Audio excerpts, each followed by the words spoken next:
Então a gente começa pensando, né, resolvi resgatar, né, toda essa exposição baseada em O Livro dos Espíritos, né? Então é suficiente, no meu entendimento, para a gente entender, né, o que é o Espiritismo, quais são os propósitos do Espiritismo para a humanidade e para o indivíduo, né, em particular.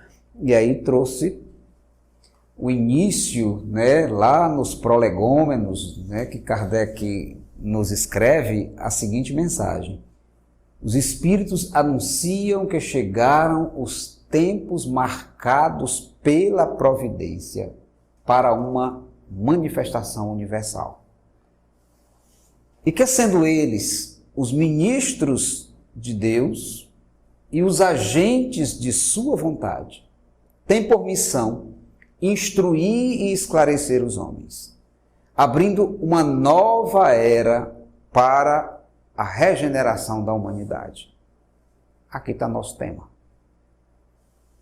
A gente podia ficar só aqui, né, e montar um seminário para tentar, né, entender tudo isso. E aí eu sintetizei como o método, o objetivo e a consequência do Espiritismo. Qual é o método, né? Uma manifestação universal. Em algum momento, os estudiosos vão dizer uma invasão organizada pelos seres espirituais, ou seja, pelos espíritos, né? Os homens que deixaram o corpo físico, os homens e mulheres que deixaram o corpo físico e assumiram uma nova realidade, né, que é a realidade transcendente, ou a realidade espiritual, ou a realidade espírita. Então, de pronto, né, existe a sinalização de uma organização que já era consequência de uma previsão quando Kardec diz: os espíritos anunciam que chegaram os tempos marcados pela providência para uma manifestação universal. Aqui já sinaliza algo importante, esse conjunto de ensinamentos, essa doutrina, esse momento histórico não é da criação humana. Não é uma programação que pertença aos homens. É algo que pertence à providência. Os tempos marcados pela providência. Então havia uma previsão de que esse tempo chegaria. E isso está contido na Bíblia quando se diz: lançarei o meu espírito sobre a carne, os vossos filhos terão sonhos, é mais ou menos assim que está escrito, né? Os velhos visões, né? Então já havia uma previsão para esse momento. Kardec, em O Evangelho, diz que a elaboração desse processo levou 18 séculos. Então nós estávamos, na época de Kardec, no século XIX, 18 séculos atrás é o momento da vinda do Cristo, né, ao mundo.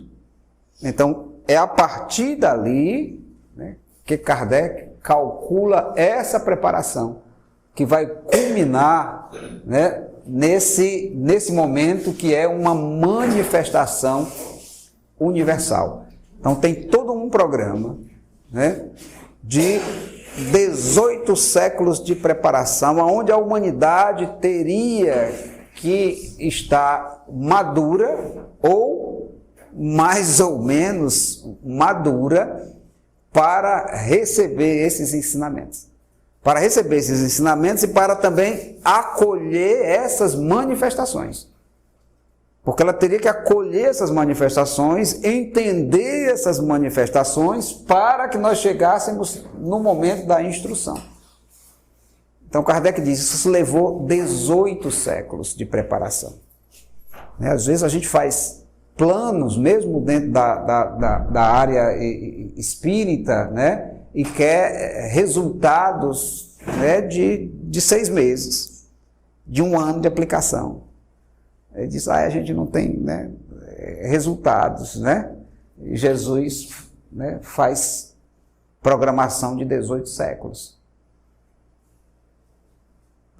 Então, 18 séculos para que esse período acontecesse, né? Para que essas manifestações acontecessem.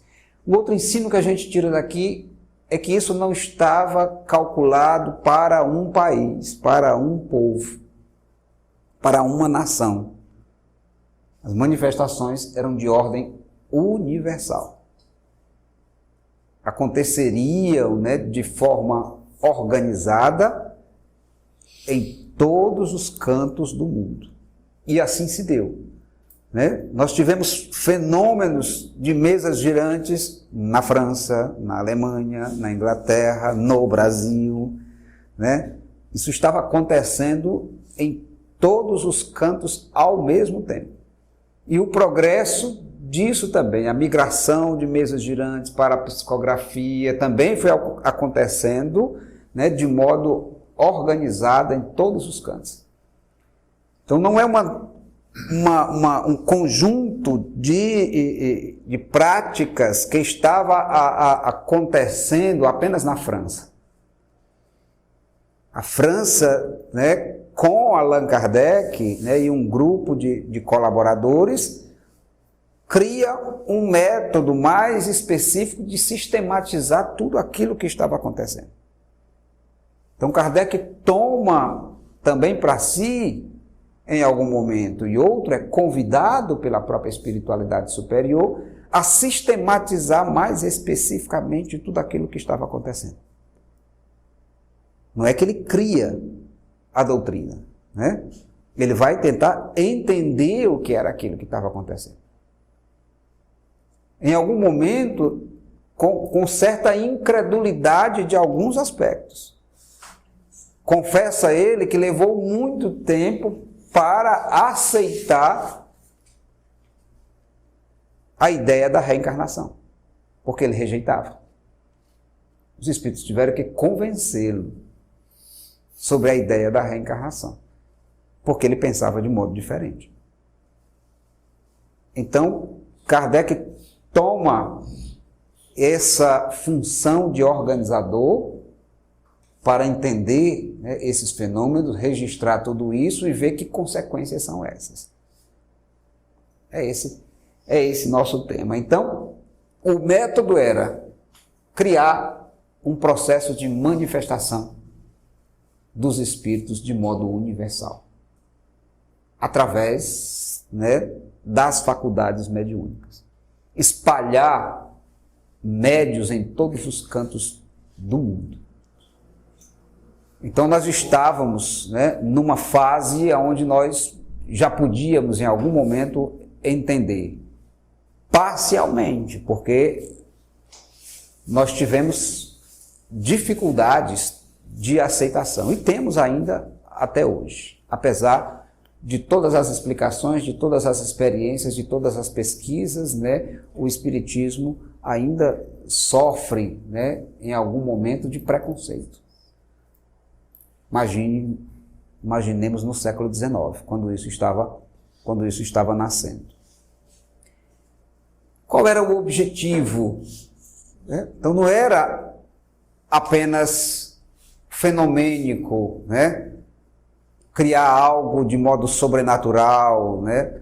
Isso tinha uma finalidade. Em algum momento era atrair a visão dos homens, sim. Por isso se começa por bases muito concretas, mexendo-se em objetos, com batidas, né, fenômenos de materialização, era atrair, né, a atenção dos homens. Então se criou, né, a fenomenologia para que se chamasse a atenção. Era o gancho, né, era a armadilha, mas isso tinha um objetivo sério por trás disso. Algumas pessoas não perceberam esse objetivo. Nos salões franceses se brincava com as mesas girantes, como uma diversão, né? E alguns pesquisadores, e nesse caso Allan Kardec, percebeu que havia algo de mais sério atrás daquilo. dizia ele, tem algo aqui que pode revolucionar o conhecimento humano. Pode ser uma das maiores revelações que a humanidade vai ter. Porque vai mexer, né, com a compreensão da vida, com os objetivos da vida, o que é que nós estamos fazendo aqui. Então, Kardec, como um espírito maduro, né, avançado, percebeu que se de fato fossem espíritos, e esses espíritos fossem os homens e as mulheres que sobrevivessem à morte do corpo físico, nós estávamos diante de algo muito sério. Mas nem todo mundo percebeu como uma diversão, como um fenômeno, né, extraordinário. Então, essas manifestações tinham um objetivo, e o objetivo era a missão de instruir e esclarecer os homens.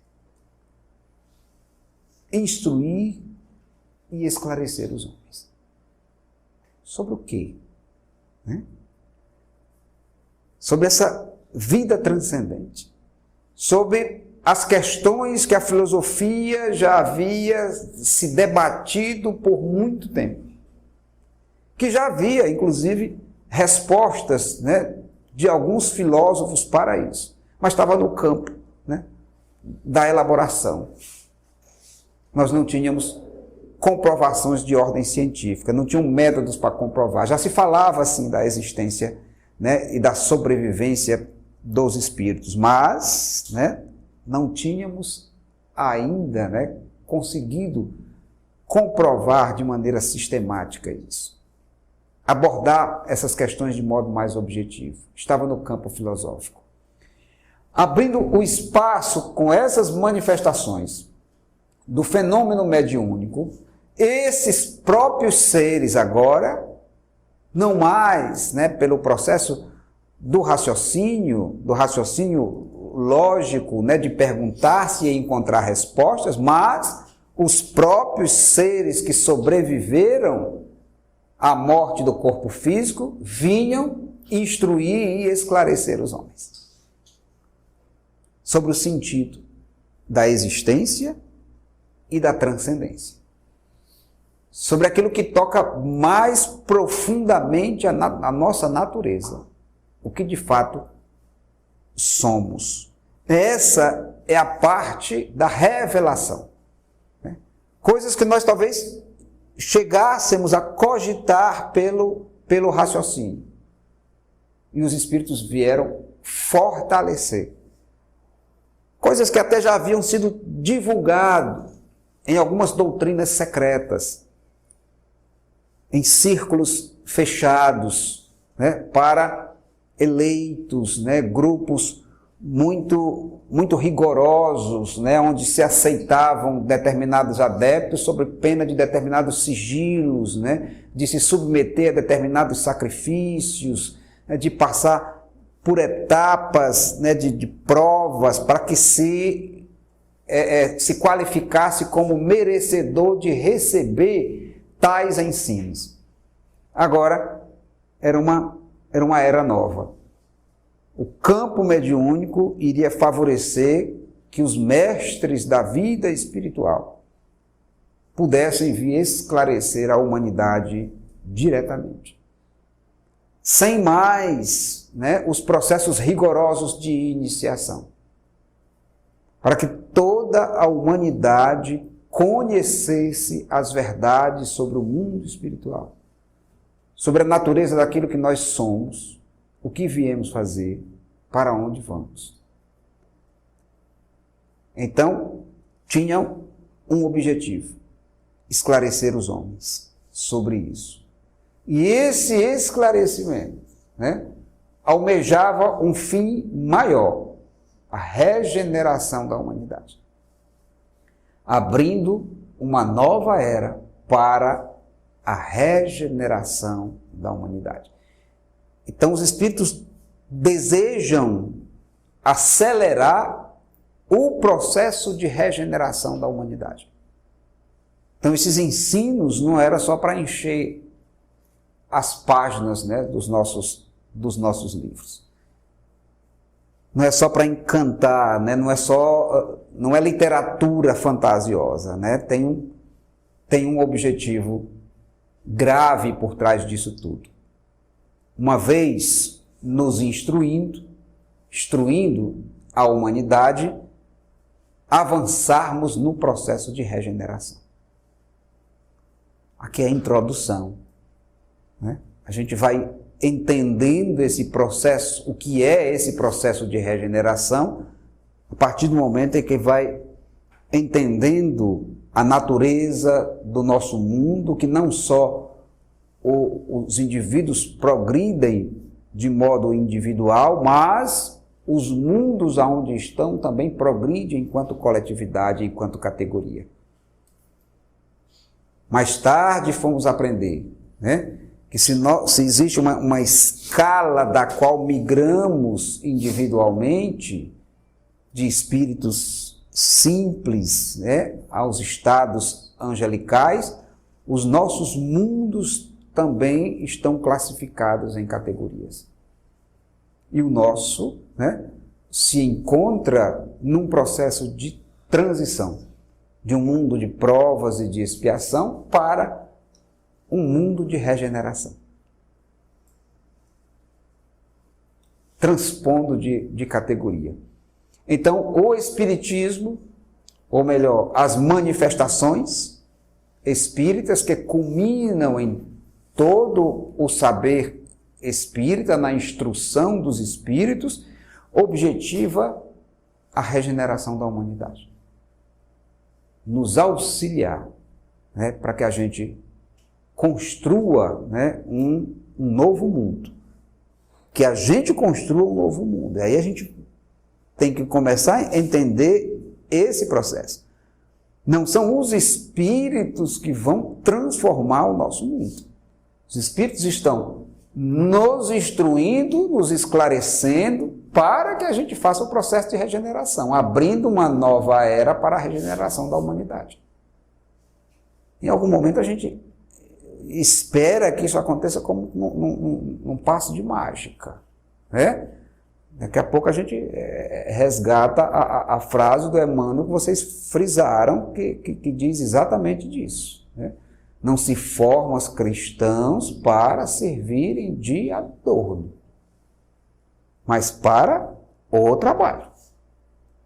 Então é esse processo, é o mesmo que Emmanuel está falando. Se instrui e se esclarece, ou seja, se forma para o trabalho, para a regeneração.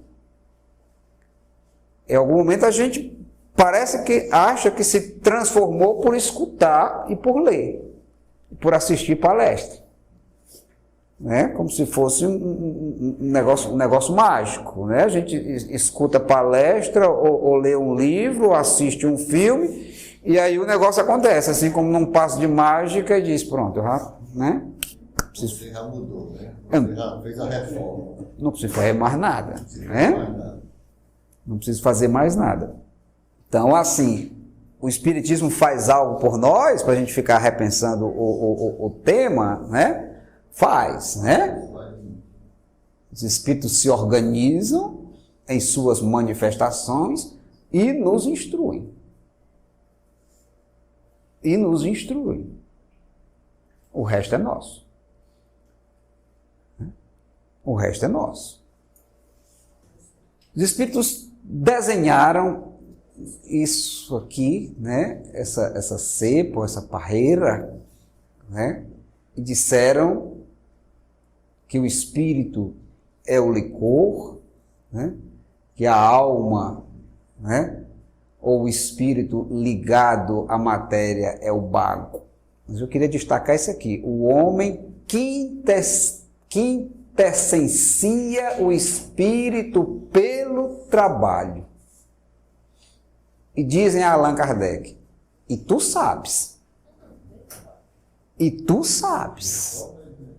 que só mediante o trabalho do corpo o espírito adquire conhecimentos. E achei interessante quando os espíritos disseram para Allan Kardec assim: e tu sabes que só mediante o trabalho do corpo o espírito adquire conhecimentos. O homem quintessencia o espírito pelo trabalho.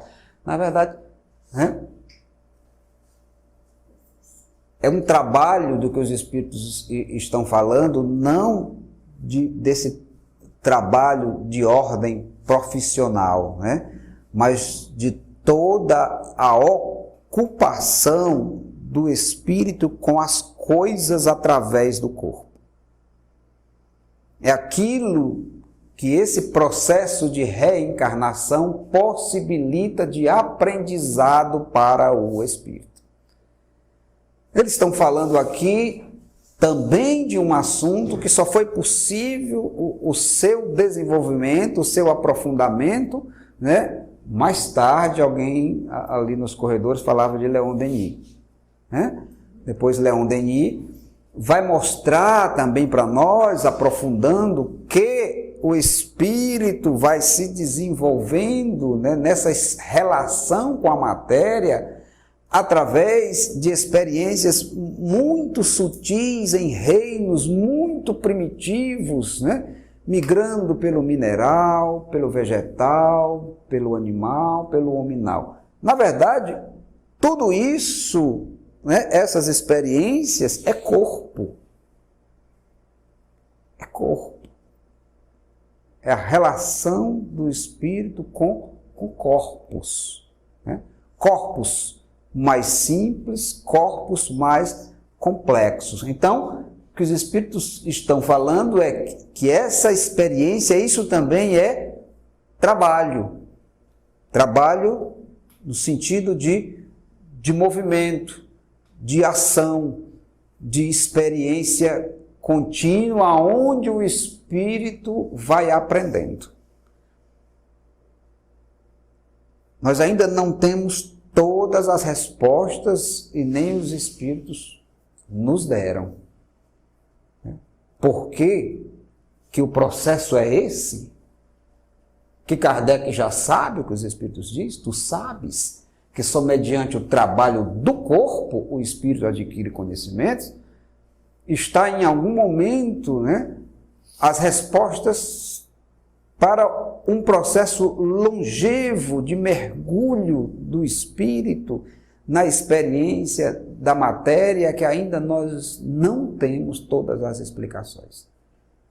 Porque, de fato, né, o espírito precisou fazer essa jornada.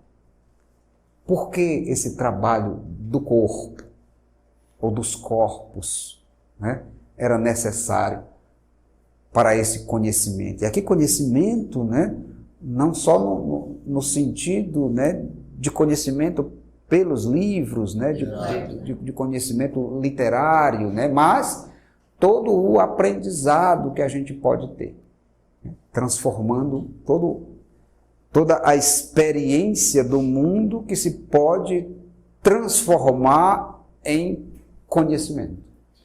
E aí não precisa de leitura, né? É o trabalho do espírito e essa experiência longeva, né, com a matéria, né, e com os seus corpos, né, que está ali possibilitando esse aprendizado. Então os espíritos aqui já trazem também uma informação profunda. Nós mergulhamos na experiência carnal para aprender. Né? Então, a essência da nossa ligação com um corpo é para o nosso aprendizado, que gera progresso. Nele, está dizendo aqui, se referindo ao livro dos Espíritos, já ainda os Espíritos se referindo ao livro dos Espíritos, pusemos as bases de um novo edifício que se eleva e que um dia há de reunir todos os homens no mesmo sentido de amor e caridade. Vocês lembram o que era que estava lá atrás? Qual era a finalidade? a finalidade das manifestações espirituais? Instruir para quê? Esclarecer os homens. Para esclarecer os homens, para os homens ficar sabidos. Não, eu esqueci o verbo. Regeneração da humanidade. E aqui eles já começam a esclarecer por onde passa as bases da regeneração da humanidade. Essa regeneração significa, em algum momento, reunir todos os homens no mesmo sentimento de amor e caridade. Isso aqui é como se fosse a síntese desse processo almejado, né, pelos Espíritos. Essa regeneração passa por isso. E o Livro dos Espíritos era a base. Era só a base, né? E ainda tinha muito chão para se construir. Para a gente construir. O edifício ainda tinha muito por que se levantar. Então, não estava ali. Era uma base da qual a gente vai se alimentar, que a gente vai refletir, que a gente vai se transformar para que a gente possa atingir esse objetivo. É? Nós chegamos, a gente chega lá. A gente chega lá. Kardec, lá na conclusão do Livro dos Espíritos, nos ajuda, né, a pensar todo esse processo. Então ele diz que há 3 aspectos do Espiritismo. As manifestações, como nós vimos, essa organização. Os princípios, o dos princípios e da filosofia que deles decorre, ou seja, o ensino, de novo, que ele está basicamente repetindo as manifestações, o ensino e a aplicação desses princípios. Ou seja, o trabalho. O que é que a gente faz com o que a gente está aprendendo. As manifestações é esse portal que se abre, essa porta de comunicação, que vai possibilitar com que a humanidade seja instruída, né, em novos parâmetros de conhecimento, ou que seja reafirmada grandes verdades universais, que estavam, né, como Gênese, em algum momento, sendo divulgada em diversas religiões no mundo. Então, para nós, os ocidentais, né, essa revelação veio de forma mais clara, mais direta, mais objetiva, né, sem, né, simbolismo que pudesse dificultar a nossa compreensão do processo. Sem que tivéssemos que passar por processos iniciativos, né, complexos para poder receber esses ensinamentos, né? No máximo a gente tem que ver Poésia de fazer quantos módulos, né? 5, né? 5, 6, 7 módulos, né? E depois ainda tem o pós-ESD, né? De aprofundamento. Então, é moleza, né? À vista do que a gente tinha que passar no passado para ter acesso, né, a tais conhecimentos, né? E Kardec diz, olha, tem as manifestações, os princípios que são transmitidos através das manifestações e a aplicação desses princípios. E 3 graus de adeptos, né? E aí a gente já começa, né? Bora nós, né? Agora, né? Agora é nós, né? Então, tem uma organização dos espíritos, né? Tem os ensinos transmitidos e tem a consequência disso. Isso agora, vamos ver como é que a humanidade está recepcionando isso. Então, Kardec diz, ó, tem 3 graus de adeptos. No primeiro grau, os que creem nas manifestações e se limita a comprová-las. Está lá naquele primeiro topo, né? Em algum momento se deteram, né, nas manifestações. Está falando, em algum momento, dos pesquisadores da sua época que se contentavam, né, apenas em querer comprovar, mais uma vez comprovando, né, queriam fazer cada vez mais experiências, né, com os médiuns, né, avançando mais e mais, e não saía para aquela segunda etapa que ele havia, né, chamado a atenção, que era os princípios, ou seja, o ensino que vem através das manifestações. Mas não só aqui a gente pode ver esses pesquisadores, esses homens de ciência. Muitos de nós, né, se encontram nesse grau, apenas procurando a fenomenologia. Então, querendo ficar onde tem um fenômeno, né, onde tem um fenômeno de cura, onde tem algo extraordinário, né, fenômenos de cura, né, é o tempo todo correndo atrás da fenomenologia, né? Vai para uma palestra, né, se preferível, se tiver um médium que faça um barulho diferente, né, um ranger de dente, né? Se apresse, né, ele muda de voz, ele faz não sei o quê. Então, a ideia do fenômeno ainda toma de conta, que fica querendo ver algo de diferente dentro da casa espírita, né? Ver se a pessoa faz algo diferente. Às vezes alguém transmite, né, um ensino, às vezes melhor, né, do que aquele médium que faz muito barulho, às vezes mais profundo, mas aquilo não lhe chama a atenção, né?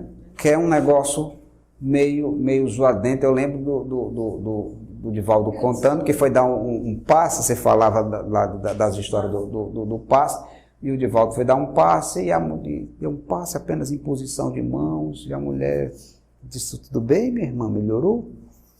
Aí ela disse: não, seu passe é tão assim, fraquinho. Aí ele disse: fraco? Aí disse: como é passe fraco? Mas ele disse: não, porque eu tomo passe com fulaninho, ele faz assim.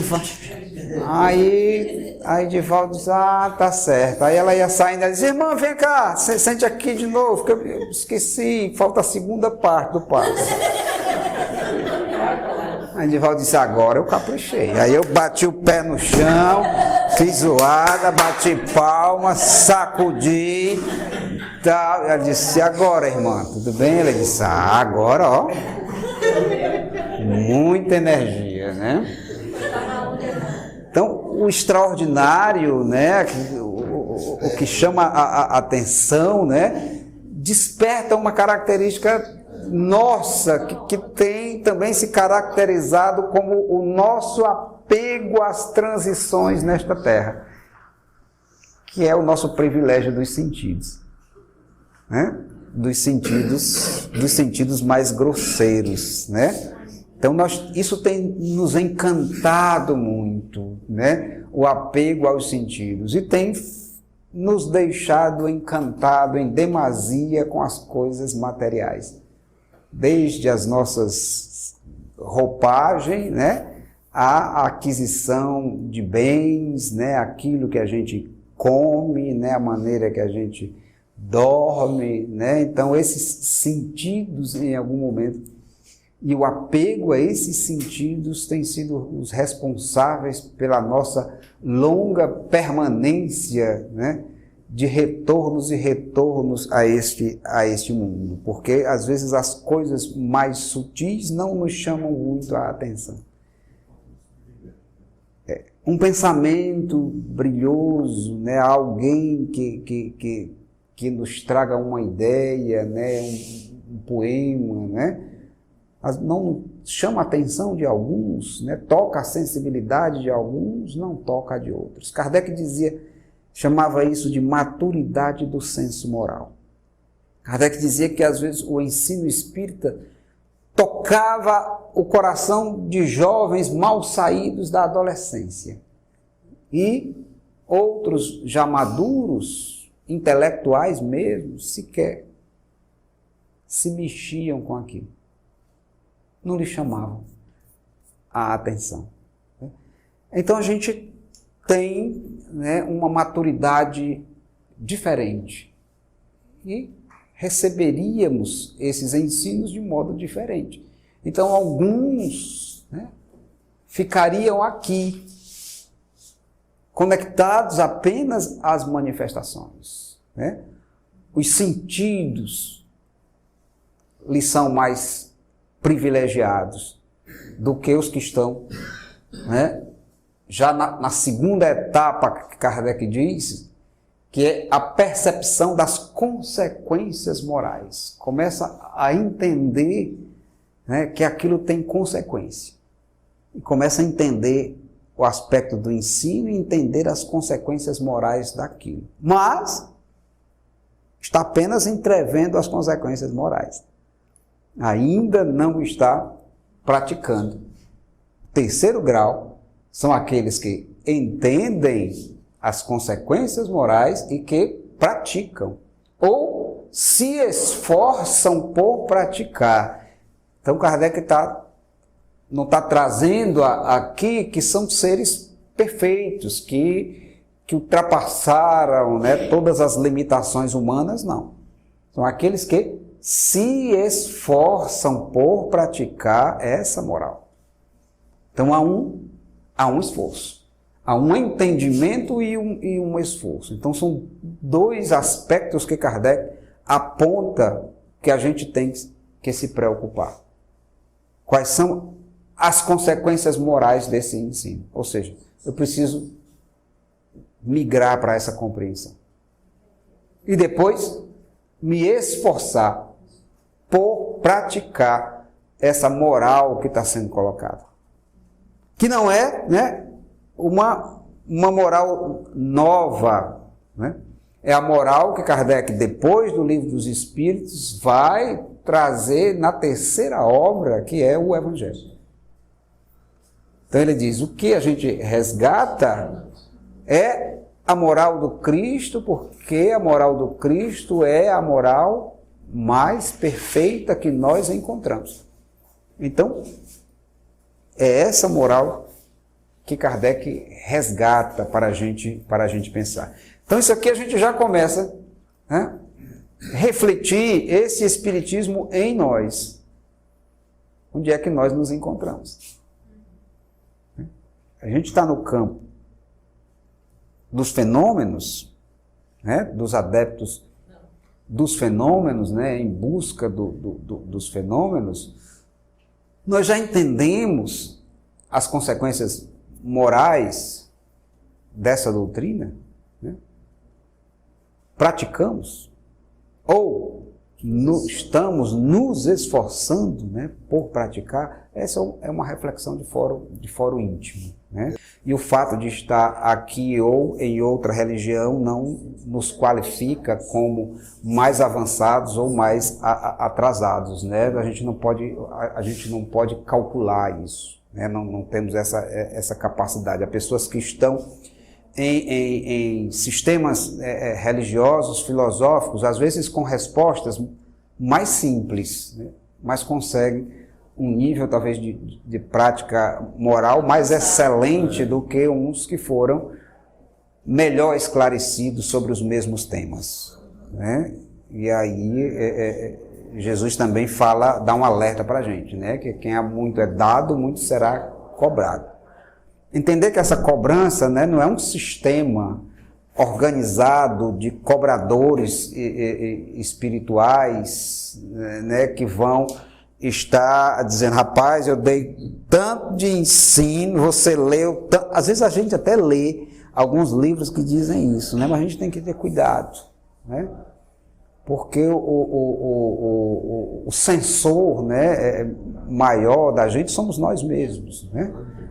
Então a gente detém todo o conhecimento dos nossos atos e também detém as verdades morais, né, colocadas em nossa consciência, né? Ou o nosso inconsciente, né? Talvez os espíritos usaram a palavra consciente não para falar de consciência, né, do conhecimento consciente, né, mas, né, do espírito, né. Na verdade, ainda não estávamos usando o termo inconsciente. Talvez, se o Kardec estivesse no nosso tempo, a resposta fosse outra, né, dizer que as verdades espirituais estavam gravadas no nosso inconsciente profundo, né? Porque a gente usa a terminologia consciente para falar de outras coisas, né? Vamos adiante. Ixi, ainda tem mais coisa, ó. Eu sei que estava acabando, né? Então tem 3 consequências, né?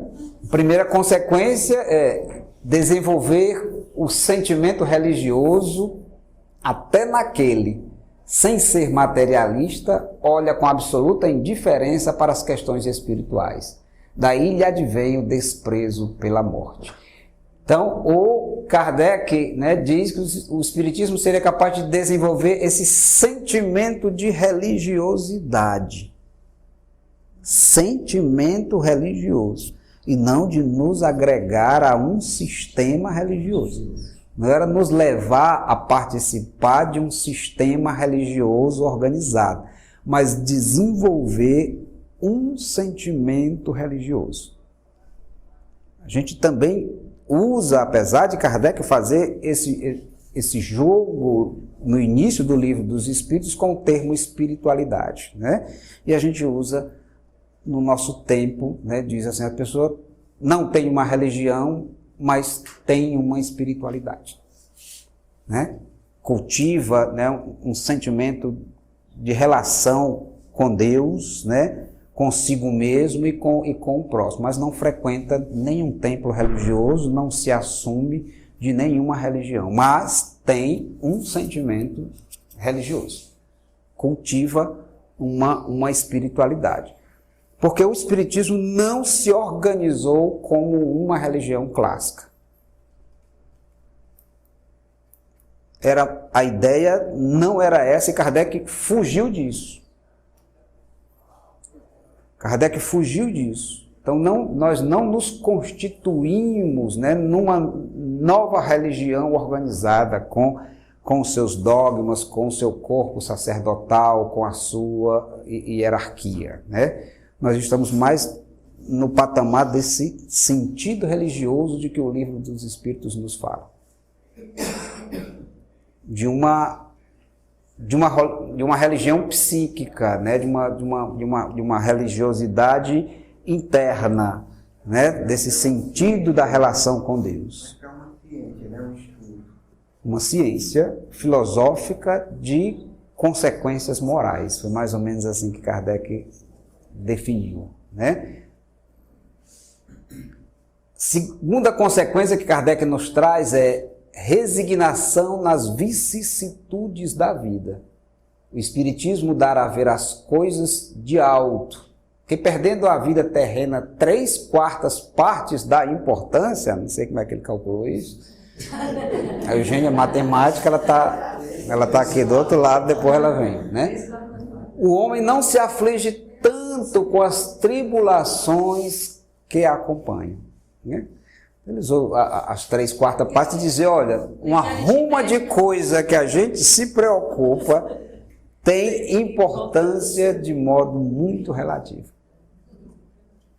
Ou tem pouca importância para a eternidade, para a transcendência. E Kardec criou também um método, né, de reflexão e de meditação baseado nisso que ele está trazendo. Ele confessa, né, que quando as tribulações da vida o tomavam de conta, né, os problemas, né, mesmo as questões na Sociedade Espírita de Paris, né, com os colegas, né, com as confusões, ele foi acusado de estar tirando dinheiro do caixa, né, do grupo espírita e por aí vai, né? Então ele disse que se recolhia e que se imaginava por antecedência no mundo espiritual e pensando os problemas não mais como o Allan Kardec, como a personalidade, o personagem Allan Kardec, mas como um espírito eterno. Ele disse, e na maioria das vezes, aqueles problemas ganhavam uma dimensão tão pequena, como ele diz, vendo as coisas do alto, né? Vendo as coisas do alto, que eu encontrava uma consolação, uma explicação, e aquilo não me trazia tanta dor, apesar de me incomodar. Então ele criou esse método, né, esse exercício, né, de se imaginar diante de determinadas situações e observar as coisas sob o ponto de vista de um espírito eterno. É como, né, procuro comparação, diz assim, é como o ator, né, que no momento da cena consegue fazer uma reflexão de que ele não é o personagem, ele é o ator. E que em algum momento aquela peça, né, aquela novela vai terminar. E por mais que o personagem que ele esteja atuando, né, esteja em grande sofrimento, tem um momento que a cena acaba. E ele sai daquele sofrimento. Então, isso é mais ou menos esse exercício de que Kardec faz. Nós estamos, em algum momento, confundidos, né, com um personagem, diante de milhares de personagens que nós já exercemos, que a gente já viveu. Diversas situações, como homens, como mulheres, né? Antes de homens e mulheres, como nós falamos em outros reinos, né? que nos antecederam. Então nós vivemos múltiplos personagens. E hoje, né, com a diversidade sexual, nós estamos ampliando essa relação, né, ampliando essas experiências, o que em algum momento tem nos confundido. Né? Porque a gente acha que nós temos que dizer, né, que as pessoas só podem viver dois personagens, né? E não podem viver outros personagens, né? Não sei onde é que a gente escreveu isso, né? De algum modo a gente tem que refletir, porque o nosso tempo exige essas reflexões, né? Nós chegamos em um outro tempo. E aí a gente tem que refletir. A terceira consequência disso é estimular no homem a indulgência para com os defeitos alheios.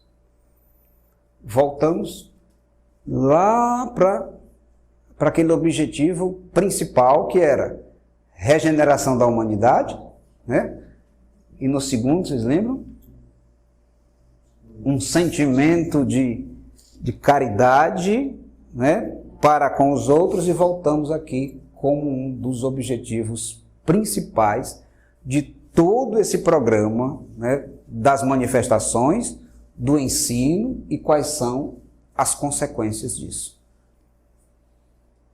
Então a humanidade, né, e nós, como indivíduos que pertencemos a essa humanidade, temos que fazer essas perguntas, né? E nós que estamos aqui nessa escola, né, onde é que a gente está lá, naqueles graus, o que é que a gente consegue entender, né? E o que é que a gente já está praticando.